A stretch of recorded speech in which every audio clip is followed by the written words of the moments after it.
చైతన్య రథం ప్రేక్షకులకు స్వాగతం, నమస్కారం. వైకుంఠపురం అమరావతికి జలహారం. గుంటూరు జిల్లా అమరావతి మండలం వైకుంఠపురం శ్రీ వెంకటేశ్వరుని పాదాల చెంత 2018లో బ్యారేజ్ నిర్మాణం చేపట్టింది అప్పటి తెలుగుదేశం ప్రభుత్వం. వరదల సమయంలో వృధాగా పోతున్న కృష్ణా జలాలను వడిసి పట్టడానికి అప్పటి ముఖ్యమంత్రి చంద్రబాబు ఆలోచన నుంచి పుట్టిందే ఈ బ్యారేజ్ నిర్మాణం.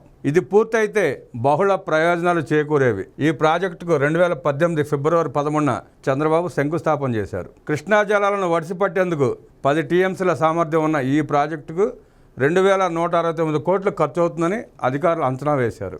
టెండర్లు కూడా పిలిచి పనులు కూడా ప్రారంభించింది తెలుగుదేశం ప్రభుత్వం. కానీ 2019లో అధికారంలోకి వచ్చిన జగన్ ప్రభుత్వం నిర్దాక్షిణ్యంగా నిర్మాణ పనులు నిలిపివేసింది. వైకుంఠపురం బ్యారేజ్ నిర్మాణం సాకారమై ఉంటే నేడు రైతులకు వరప్రధాని అయ్యేది. ఆయనకి అమరావతి మీదే ఆపేక్ష లేదు, ప్రేమ లేదు. అమరావతిని నాశనం చేసే దిశగానే ప్రయాణం చేశాడు, మొదలుపెట్టాడు, పనులు చేశాడు. దీన్ని మాత్రం ఎందుకు ఒప్పుకుంటాడు జగన్ రెడ్డి? కానీ ఈ ప్రాజెక్టు పూర్తి చేసుకున్నట్టయితే జగన్మోహన్ రెడ్డి ఇంటికి కూడా నీరు పుష్కలంగా వచ్చేది. ఆ సంగతి ఆయనకు తెలియలే. తెలుసుంటే ఏమన్నా అది ప్రయత్నం చేసేవాడేమో.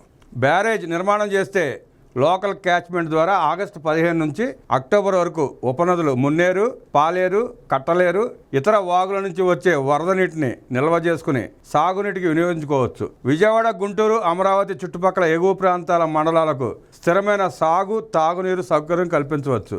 భూగర్భ జలమట్టం పెరుగుతుంది. పర్యాటకం, నావిగేషన్ మెరుగుపరచవచ్చు.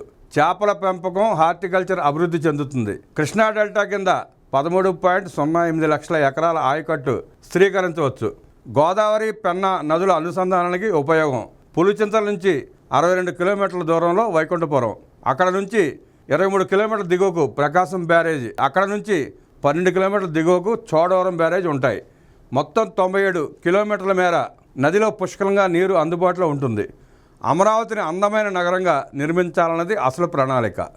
20 ఏళ్ల నుంచి ఇసుక క్వారీయింగ్ మూలంగా కృష్ణా జిల్లా వైపు కాసరాబాద్ గ్రామం వద్ద పెద్ద ఎత్తున 2 కిలోమీటర్ల మేర ఇసుక మేట వేయడంతో కృష్ణానది ప్రవాహం మొత్తం గుంటూరు జిల్లా వైపు మళ్లింది.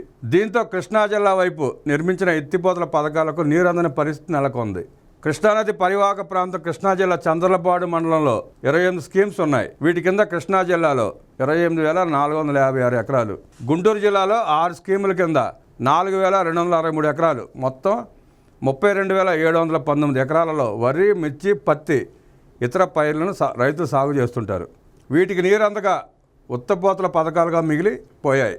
వైకుంఠపురం బ్యారేజ్ పూర్తయితే పల్నాడు ప్రాంతం కోసూరు, అమరావతి మండలాల్లో సాగర్ కాలువల చివరి ఆయకట్టుకు వరకు నీరు అందించవచ్చు.